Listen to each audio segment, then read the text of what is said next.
Curtis, Biología, séptima edición, sección 1, la unidad de la vida, capítulo 1, origen de la célula.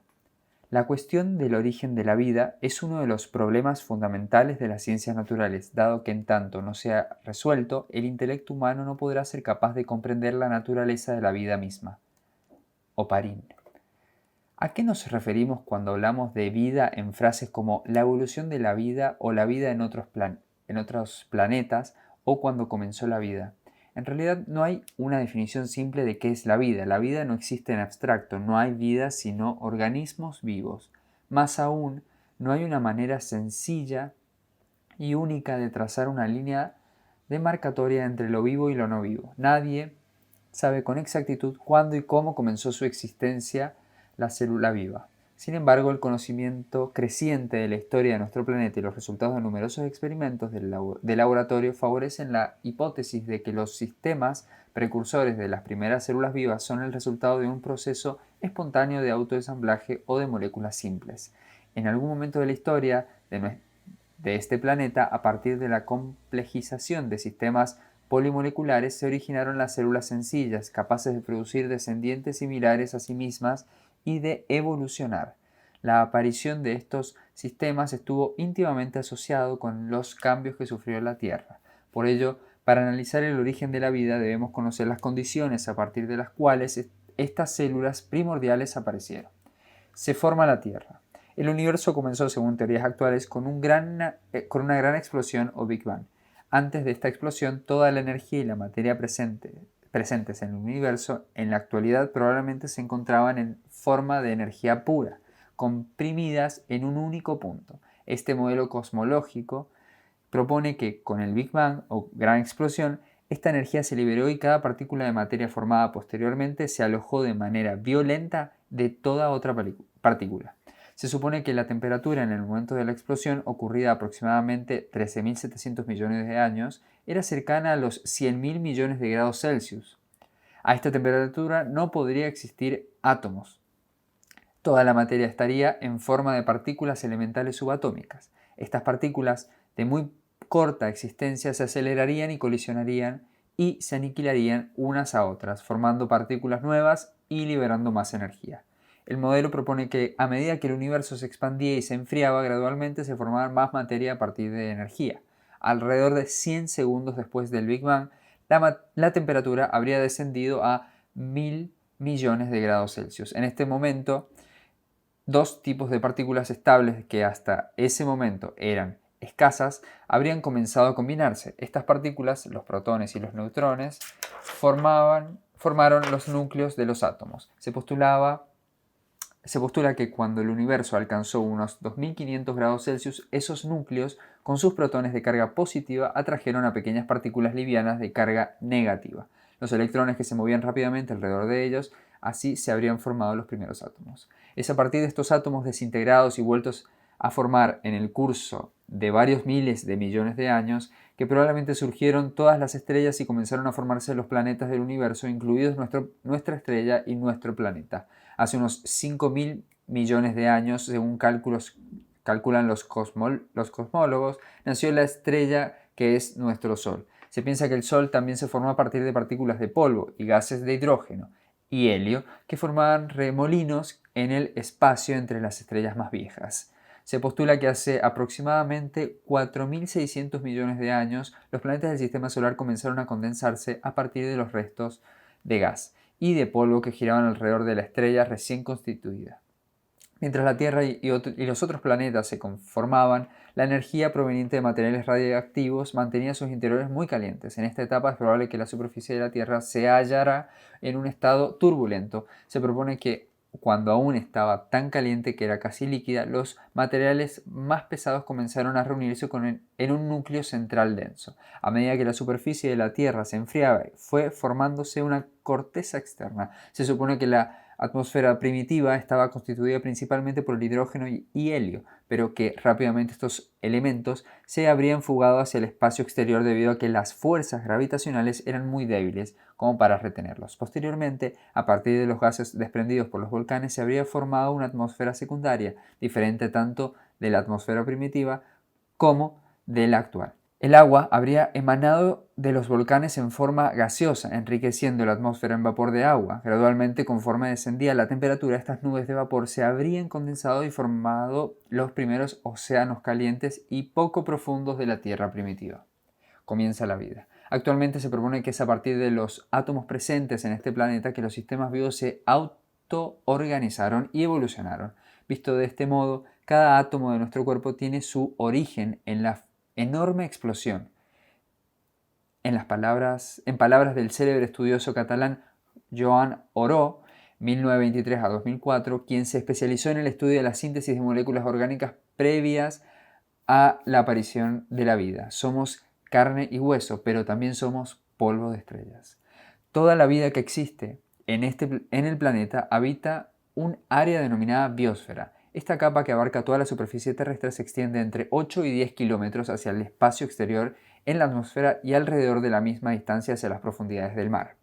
Desde una perspectiva bioquímica, 4 características distinguen a las células vivas de otros organismos y otros sistemas químicos. La existencia de una membrana que separa a la célula del ambiente circundante y le permite mantener su identidad bioquímica. La presencia de enzimas y proteínas complejas es esenciales para las reacciones químicas de las que depende la vida. La capacidad para replicarse generación tras generación. La posibilidad de evolucionar a partir de la producción de descendencia con variación. ¿Cómo surgieron estas características? ¿Cuál de ellas apareció primero e hizo posible el desarrollo de las otras? Si bien los trabajos sobre el origen de la vida han proliferado enormemente, han suscitado muchas controversias que aún no se han dilucidado. En este caso, como en otros, frente a ciertas preguntas acerca del mundo natural, la comunidad científica no adhiere a un único modelo explicativo, sino a la coexistencia de varios modelos, lo cual da lugar a diferentes hipótesis que deben ser analizadas críticamente. El primer conjunto de hipótesis contrastables acerca del origen de la vida fue propuesto por el bioquímico ruso Aparin desde 1894 a 1980 y por el inglés Haldane de 1892 a 1964, quienes trabajaban en forma independiente, cada uno de ellos en su país de origen y sin conocimiento del trabajo del otro. De manera convergente y contemporánea, estos científicos postularon que la aparición de la vida fue precedida por un largo periodo que denominaron evolución química. Cuáles eran las sustancias, en especial los gases, presentes en la atmósfera primitiva y en los mares durante este periodo es objeto de controversia. Sin embargo, hay consenso en dos aspectos críticos. Había muy poco o nada de oxígeno libre o molecular presente en la atmósfera presente. La atmósfera era reductora.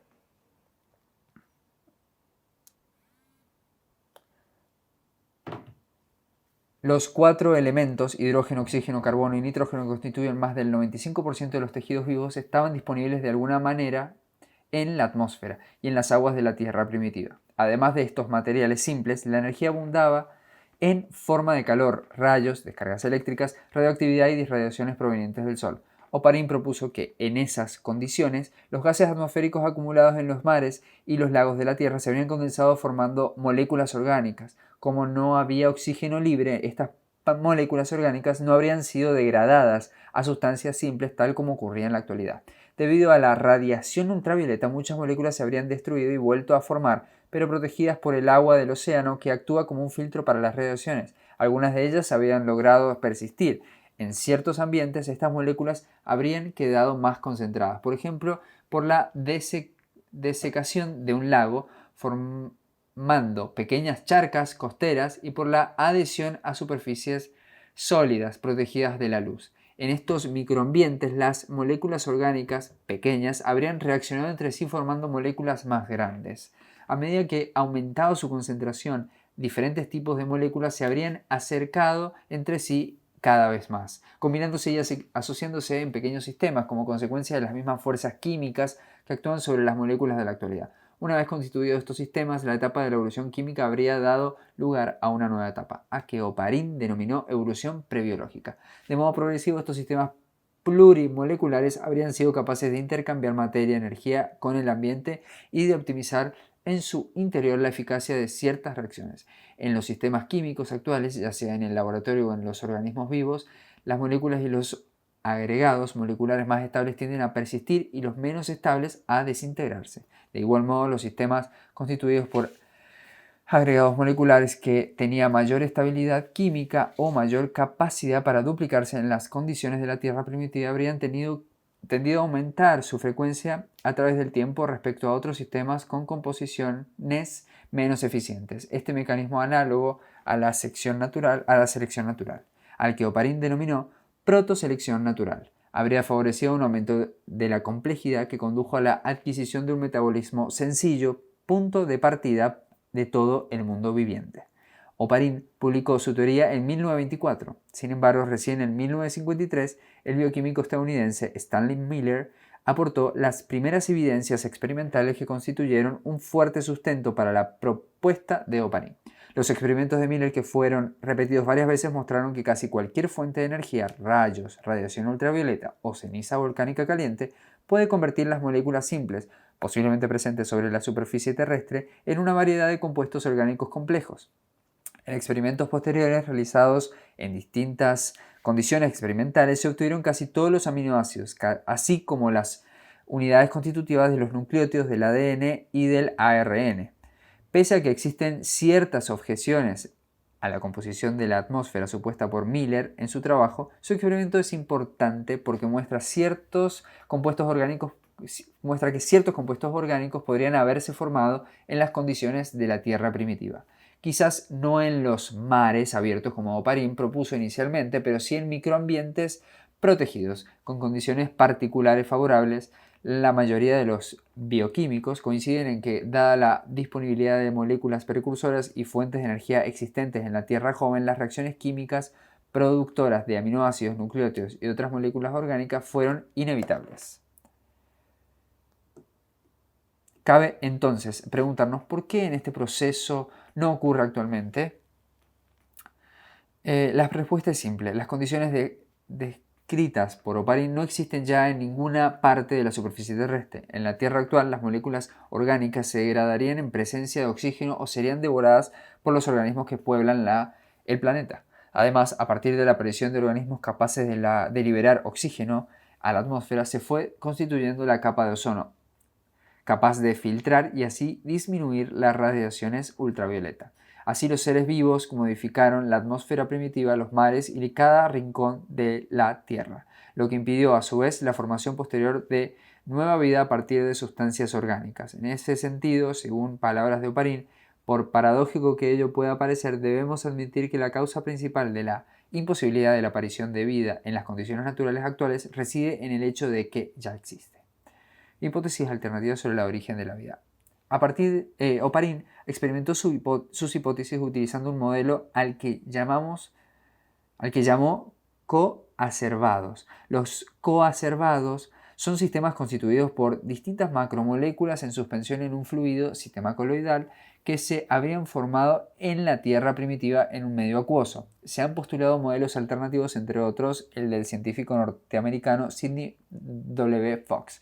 En experimentos en los que simularon las condiciones existentes durante los primeros cientos de millones de años de la Tierra, Fox y sus colaboradores obtuvieron estructuras formadas por una membrana proteica llamada microesferas proteinoides, dentro de las cuales ocurrían reacciones químicas análogas a las de las células vivas. Las microesferas no son células vivas, pero el hecho de que puedan formarse en el laboratorio en condiciones que simulan las de la Tierra primitiva permite proponer modelos sobre los mecanismos que podrían haber dado origen a estructuras autónomas similares. Sin embargo, para explicar el origen de la vida es necesario responder a una pregunta fundamental. ¿Cuál fue la entidad molecular capaz de acumular información genética, de producir copias de su propia estructura y de transmitirlas a la descendencia? Los biólogos actuales acuerdan en que cualquier forma ancestral de vida necesitó un rudimentario manual de instrucciones que pudiera ser copiado y transmitido de generación en generación, un requisito esencial para que ocurra un cambio evolutivo. En el modelo de Fox, esta entidad molecular eran las proteínas. Muchos científicos apoyaron durante un tiempo esta posibilidad, dado que ciertas proteínas como veremos en el capítulo 4, pueden acelerar ciertas reacciones químicas sin sufrir cambios en su estructura. Hoy se sabe que las proteínas no son capaces de portar información genética y transmitirla a la descendencia. Este papel lo cumplen los ácidos nucleicos, generalmente en el ADN. Sin embargo, el problema no queda resuelto porque el ADN necesita de las proteínas para replicarse y a su vez las proteínas necesitan de la información que provee el ADN para sintetizarse. Entonces, ¿quién surgió primero?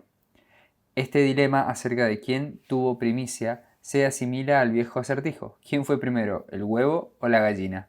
Por otra parte, el ARN, que transporta la información para la síntesis de proteínas, se copia a partir del ADN. Es probable que el ADN y las proteínas hayan surgido en el mismo lugar y en el mismo momento y parece también improbable que el uno pueda existir sin las otras. Uno de los mayores desafíos de la investigación sobre el origen de la vida es dilucidar una historia posible acerca de cómo el ADN, el ARN y las proteínas aparecieron y se vincularon entre sí. La propuesta más aceptada es que el ARN habría sido el primer polímero en realizar las tareas que el ADN y las proteínas llevan a cabo actualmente en las células. El ARN podría copiarse a sí mismo a partir de sus propios componentes. Numerosos estudios de laboratorio apoyaron este argumento y se propusieron modelos que explican cómo se pudieron ensamblar las funciones del ADN, ARN y las proteínas durante la evolución temprana de la vida. Son muchos los trabajos realizados y las hipótesis propuestas para explicar cómo surgió el mundo de los ARN y posteriormente la vida. Sin embargo, la evidencia en favor de cada uno es a lo sumo fragmentaria. La colaboración entre químicos, bioquímicos y biólogos moleculares en la realización de experimentos aún más ingeniosos y de modelos más integradores probablemente proporcionará algunas de las piezas faltantes de este rompecabezas.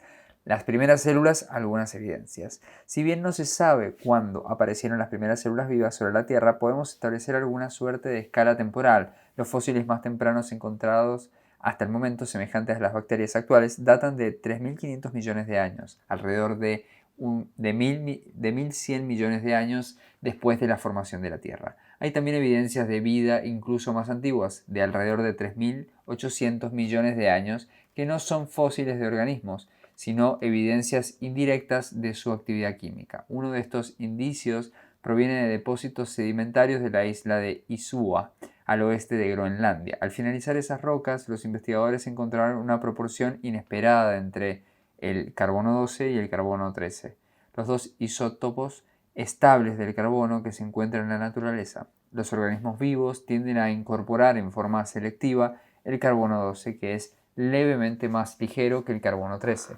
En consecuencia, una proporción mayor que la habitual del carbono 12 en las rocas de Isua indicó que la presencia de alguna forma de vida habría modificado el equilibrio en que se encuentran estos dos isótopos en condiciones abióticas. Si bien en estas rocas no se hallaron organismos fósiles, tal vez debido a que el calor y los procesos geológicos posteriores los destruyeron, la antigüedad de las evidencias químicas sugieren que los microorganismos responsables de estos desequilibrios se habrían originado incluso antes del fin del bombardeo de meteoritos que sufría la Tierra durante ese periodo. Los nuevos hallazgos de fósiles o de evidencias indirectas de su existencia nos acercan cada vez más al instante del inicio de la vida. Sin embargo, es difícil esclarecer cómo en algún momento de la historia de la Tierra algún pequeño agregado de sustancias pudo atravesar la zona de penumbra que sembraba lo vivo de lo no vivo, millones de años atrás.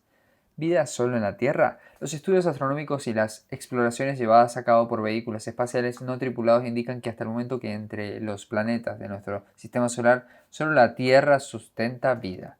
Las condiciones en la Tierra son ideales para los seres vivos basados en moléculas que contienen carbono. Un factor principal es que la Tierra no está demasiado cerca ni demasiado lejos del Sol. Las reacciones químicas de las cuales depende la vida, tal como la conocemos, requiere agua líquida y virtualmente cesan a temperaturas muy bajas. A su vez, a temperaturas altas, los compuestos químicos complejos esenciales para la vida son demasiado inestables, de modo que en estas condiciones no pueden acumularse. Una característica de la atmósfera de la Tierra es que filtra muchas de las radiaciones más energéticas provenientes del Sol, capaces de romper los enlaces covalentes entre los átomos de carbono. Sin embargo, permite el pasaje de la luz visible, lo que posibilitó uno de los pasos más significativos en la evolución de los sistemas vivos complejos, la fotosíntesis. No obstante, frente a las controversias sobre el origen de la vida, algunos de los científicos reconocidos postularon que hasta las formas de vida más simples existentes en la actualidad son demasiado complejas para haberse originado en la Tierra, desplazando la búsqueda del origen de la vida al espacio interestelar. La hipótesis del origen extraterrestre de la vida fue postulada por primera vez en 1906 por el físico químico sueco Svante Arrhenius, de 1859 a 1927, quien planteó que los primeros gérmenes de la vida, esporas o bacterias, habrían llegado del espacio en meteoritos desprendidos de un planeta en el que ya habría vida. Ideas de este tipo, que han surgido una y otra vez a lo largo de la historia de la ciencia, no hacen más que desplazar el problema del origen de la vida hacia escenarios más lejanos, pero no contribuyen a su comprensión, ya que no proveen una explicación acerca de los procesos involucrados en su surgimiento. Distinta es la hipótesis de que una buena parte de la materia prima para el proceso de origen de la vida podría haber provenido del espacio interestelar. Ciertos estudios muestran que las moléculas orgánicas más simples se sintetizan espontánea y abundantemente en el espacio, de manera que es factible que hayan ingresado en la Tierra primitiva transportadas por cometas y meteoritos. Una evidencia que apoyaría esta propuesta es el hallazgo de aminoácidos en un meteorito encontrado en 1969 en Australia. Más recientemente, en 1996, se encontró otra evidencia de que la vida podría haberse originado en otros planetas. En un meteorito proveniente de Marte hallado en la Antártida aparecieron posibles señales de organismos. Sin embargo, muchos investigadores son escépticos respecto a estos hallazgos y sugieren que las estructuras observadas en el meteorito son producto de reacciones inorgánicas. Con esta controversial evidencia en mente, podemos preguntarnos: ¿cuáles son los límites de las condiciones ambientales compatibles con la existencia de la vida? ¿Podría la vida haber surgido también en otro planeta? En este caso, ¿tendría las características de la vida que conocemos? Muchos biólogos evolutivos señalan que si la vida se hubiera originado y evolucionado en otro planeta en forma independiente, los organismos extraterrestres no podrían por qué compartir rasgos con los seres vivos extraterrestres. El fenómeno de la vida en otros escenarios podría haber sido el resultado de la combinación inimaginable de moléculas desconocidas y con propiedades completamente diferentes. La marcada unidad que subyace a la vida en la Tierra es notable. El hecho de que todos los organismos compartamos el mismo mecanismo de transmisión genética basado en el ADN y el ARN sugiere que toda la vida actual desciende de un ancestro único, aunque es probable que durante la evolución temprana hayan existido otras formas de vida y que se hayan extinguido sin dejar rastros. Actualmente no existe evidencia de que sustenten esta idea. Distintas estrategias energéticas, heterótrofos y autótrofos. Cuando aparecieron las primeras células o estructuras semejantes a células requirieron un aporte continuo de energía para mantenerse, crecer y reproducirse, de modo que en estas células obtuvieron la energía es en la actualidad objeto de una discusión vivaz. Los organismos modernos y las células que comparten satisfacen sus requerimientos energéticos de una de dos formas. Algunos incorporan moléculas orgánicas de ambiente exterior, las que degradan para obtener energía y componentes para su estructura. Estos organismos, que incluyen a todos los animales y a los hongos y a muchos unicelulares, se denominan heterótrofos. Otros organismos son capaces de sintetizar moléculas orgánicas en energía a partir de sustancias inorgánicas simples y por lo tanto no requieren moléculas orgánicas del exterior. Estos organismos se denominan autótrofos. Heterótrofo, otro, trofos, el que se alimenta, y autótrofos, auto, que significa propio. Entre los autótrofos, las plantas y varios tipos de protistas son fotosintéticos, es decir, que utilizan la luz del sol como fuente de energía para las reacciones de síntesis química. Por otro lado, ciertos grupos de bacterias llamadas quimiosintéticas tienen la energía para sintetizar moléculas orgánicas de la materia liberada por las reacciones inorgánicas. Tanto los heterótrofos como los autótrofos están representados entre los microfósiles más antiguos. Muchos científicos sostienen que las primeras células vivas fueron heterótrofas. Según esta hipótesis, a medida que los heterótrofos primitivos aumentaron en número, comenzaron a disminuir las moléculas complejas que se habían acumulado durante millones de años, aumentando así la competencia. Entonces las células que podían usar más eficientemente los recursos limitados fueron las que tuvieron mayor probabilidad de sobrevivir y reproducirse. En el curso del tiempo habría aparecido organismos autótrofos capaces de sintetizar moléculas orgánicas a partir de materiales inorgánicos simples, lo cual fue representando una gran ventaja adaptativa que rápidamente se propagó. Sin embargo, descubrimientos recientes sugieren que las primeras células podrían haber sido autotróficas, quimiosintéticas o fotosintéticas antes que heterotróficas. Muchas de las bacterias extremófilas que se han descubierto en los últimos años habrían sobrevivido cómodamente en las condiciones de la Tierra primitiva. Es probable que sin los autótrofos la evolución de la vida en la Tierra pronto habría llegado a un callejón sin salida, ya que por medio de procesos como la fotosíntesis, la energía capturada de fuentes como el Sol por los autótrofos fotosintéticos alcanza y sustenta a todas las otras formas de vida. Dos tipos de células, procariontes y eucariontes. Como vimos en la introducción, la teoría celular es uno de los fundamentos de la biología moderna. Esta teoría afirma que todos los organismos vivos están compuestos por una o más células. Las reacciones químicas de los organismos vivos, incluidos los procesos que liberan energía y las reacciones biosintéticas, ocurren dentro de las células. Las células se originan en otras células. Las células contienen la información hereditaria de los organismos de los cuales son parte y esta información pasa de células progenitoras a células hijas. Toda la evidencia disponible indica que hay una continuidad ininterrumpida entre las primeras células primitivas que aparecieron sobre la Tierra y las células modernas y los organismos que ellas componen. Estos dos tipos de fundamentalmente distintos de células, los procariontes y las eucariontes. Entre los procariontes, a su vez, las características bioquímicas permiten reconocer dos grandes grupos, bacteria y arquea o arquea. Así, actualmente se reconocen tres grandes dominios que agrupan a los seres vivos: bacteria, arquea y eucaria. Los dos primeros agrupan procariontes unicelulares y coloniales, y el último a todos los organismos formados por células eucariontes. En las células procariontes, antes de un núcleo, el material genético es una molécula grande y circular de ADN a la que están débilmente asociadas diversas proteínas. Está ubicado en una región denominada nucleoide y carece de una membrana que lo rodee. En las células eucariontes, del griego eu, que significa buen, y kairon, núcleo o centro, por el contrario, el ADN es lineal y está fuertemente unido a proteínas. Está rodeado por una doble membrana, la envoltura nuclear, que lo separa de los otros contenidos celulares en un núcleo bien definido. El citoplasma contiene una enorme variedad de moléculas y complejos moleculares especializados en distintas funciones celulares.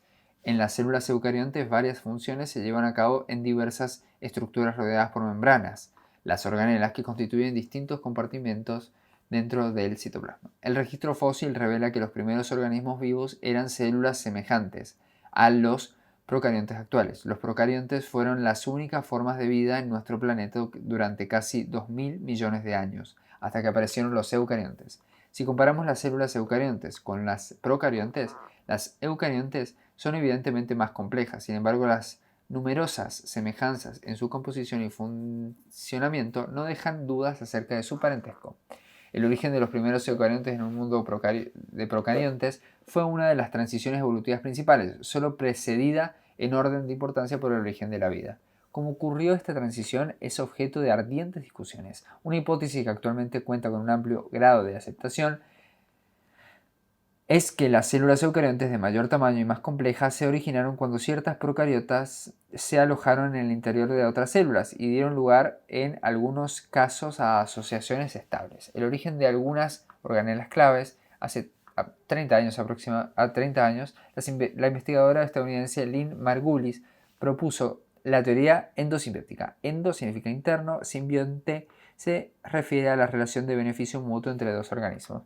Para explicar el origen de algunas organelas eucariontes, especialmente las mitocondrias y los cloroplastos. Esta interpretación no es extensiva al origen de la membrana nuclear, la cual se habría establecido a partir de una invaginación de la membrana celular.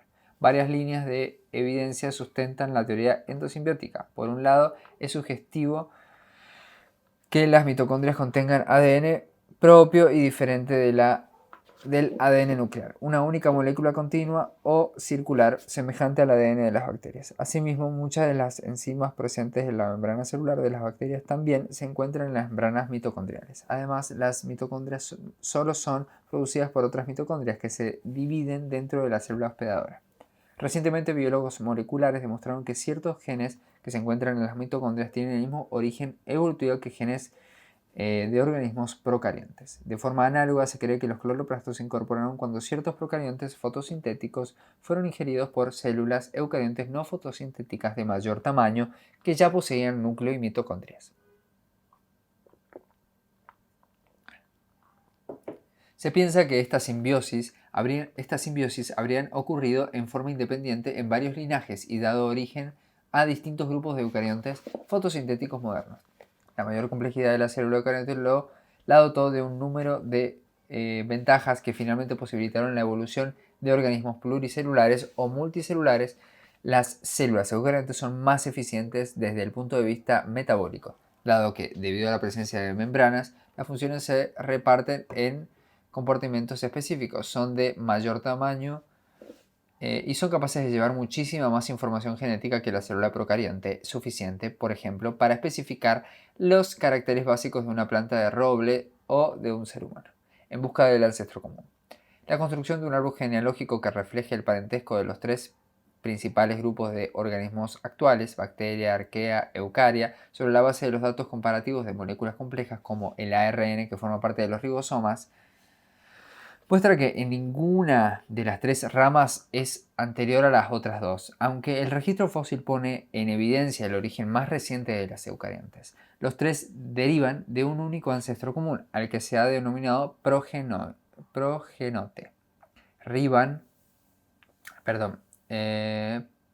Progenote. Ancestro universal o LUCA.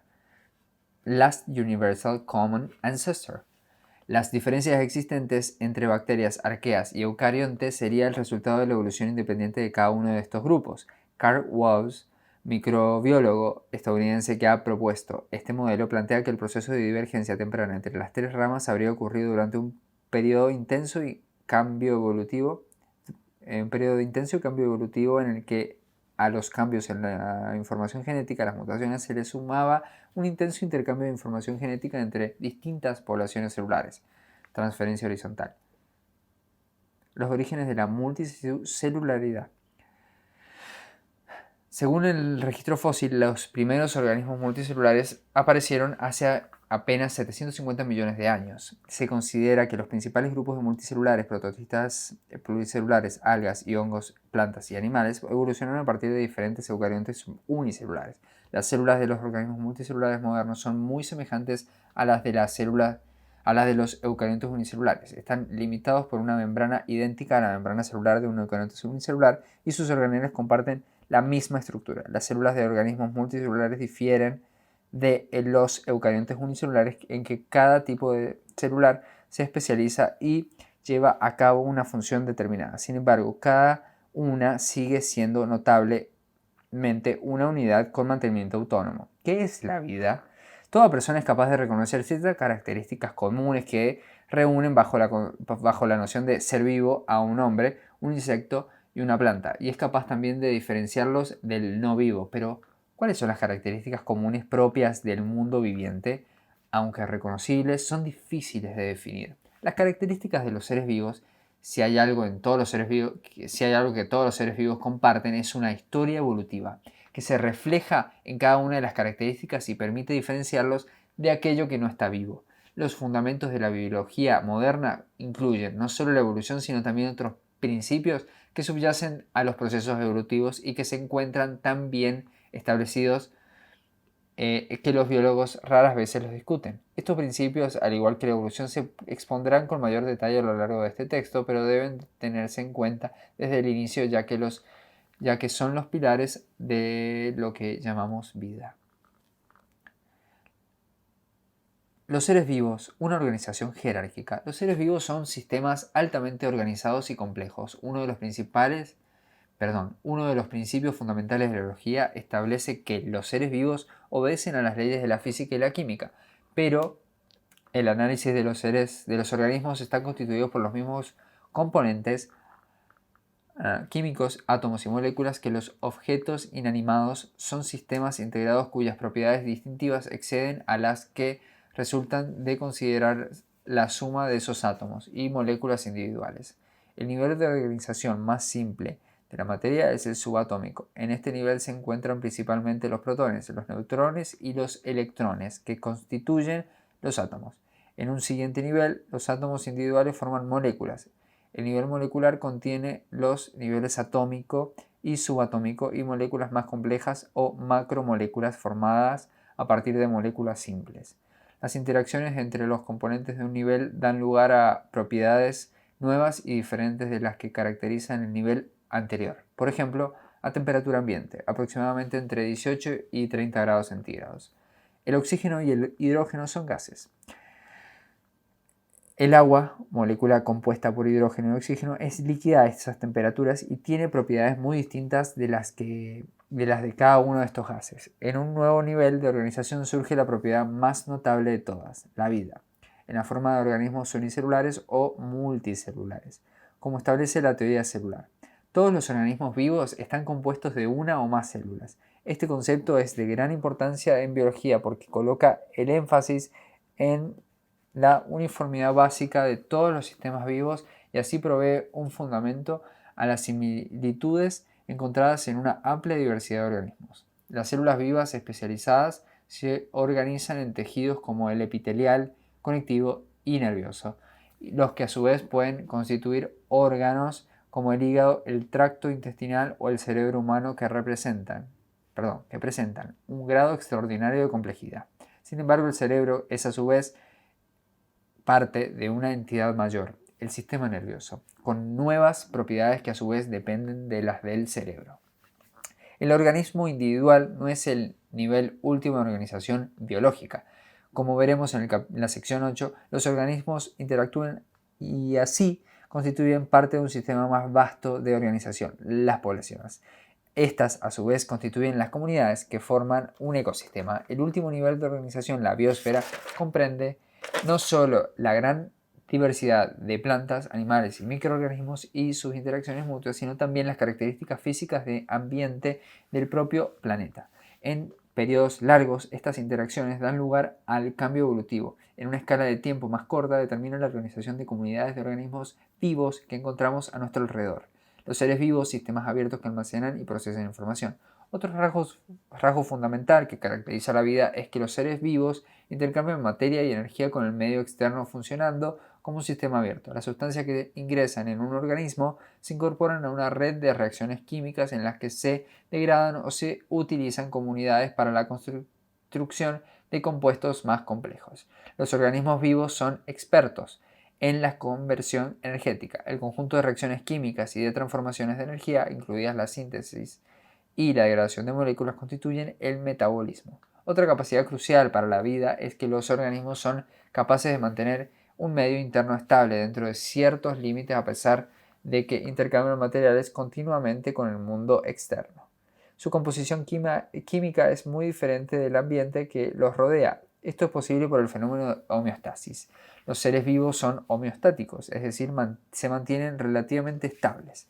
En los seres vivos, los cientos de miles de reacciones químicas que se producen forman parte de un sistema coordinado en el tiempo y en el espacio, lo cual le permite al organismo mantener su identidad bioquímica y funcional pese a las cambiantes condiciones del medio exterior. Los seres vivos también intercambian información, obtienen información del medio que los rodea y de esa forma son capaces de responder a las condiciones ambientales. La información proveniente del ambiente se incorpora a través de diversos dispositivos sensoriales. La capacidad de autorregulación y de autoconservación y de reaccionar frente a estímulos se sustenta en la existencia de algo semejante a un manual de instrucciones que orienta el desarrollo y el funcionamiento del individuo. El material genético, el tipo de información contenida en el ADN, también se intercambia entre organismos similares, tema que trataremos más adelante al referirnos a la perpetuación de la vida. Las diversas estructuras y funciones con las que cuentan los seres vivos se encuentran contenidas en el material genético y son el resultado de una larga historia de interacción con el ambiente donde la selección natural ha dejado su huella. Los seres vivos se perpetúan. Una de las características más sorprendentes de los seres vivos es su capacidad de reproducirse, de transmitir información a su descendencia y así generar nuevos seres vivos con sus mismas características. Sin esta capacidad no podrán persistir en el tiempo, generación tras generación. Los organismos en general atraviesan un ciclo vital en el cual crecen, se desarrollan y se reproducen. Mientras crecen, los organismos se transforman. La reproducción y las transformaciones de un organismo pueden ser tan simples como las de una bacteria que se dividen en dos, o tan complejas como las que ocurren durante la fecundación, el desarrollo y la metamorfosis de un anfibio. En forma general, el desarrollo abarca todos los cambios que se producen durante la vida de un organismo. La reproducción ocurre con una fidelidad sorprendente y aún así, como veremos en la sección 4, se producen variaciones que suministran la materia prima sobre la que ocurre la evolución. Las formas de vida, unidad y diversidad. Si bien los seres vivos comparten muchas características, existen en una gran diversidad de formas y funciones, y esto es consecuencia del proceso evolutivo. Compartimos este planeta con más de 20 millones de especies diferentes de organismos enormemente diversos en la organización de sus cuerpos, en sus patrones de reproducción, crecimiento y desarrollo y en su comportamiento. A pesar de la diversidad abrumadora de organismos existentes, cuando se agrupan y se clasifican siguiendo criterios adecuados, surgen no solo patrones de similitudes y diferencias, sino también las relaciones históricas entre los distintos grupos. En la sección 4 consideraremos estos patrones y relaciones en detalle, y en la sección 5 presentaremos una maravillosa variedad de organismos siguiendo sus relaciones de parentesco. Respecto del origen de la vida, el estado actual del problema merece una última reflexión, ya que existe una disputa entre las explicaciones que hoy proporciona la ciencia y la interpretación de la vida como el resultado de un plan concebido por una fuerza sobrenatural, plasmada en la llamada teoría del diseño inteligente. Al respecto, el investigador mexicano Antonio Lascano Araujo, reconocido especialista en la investigación del origen de la vida, ha planteado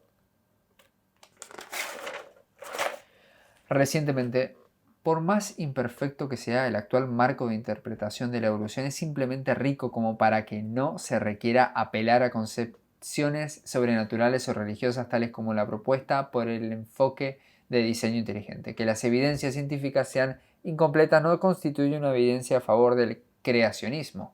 Aunque sigan existiendo saludables desacuerdos en este tema, los científicos conciben estos debates como desafíos, no como razones para abandonar sus argumentos o sus datos.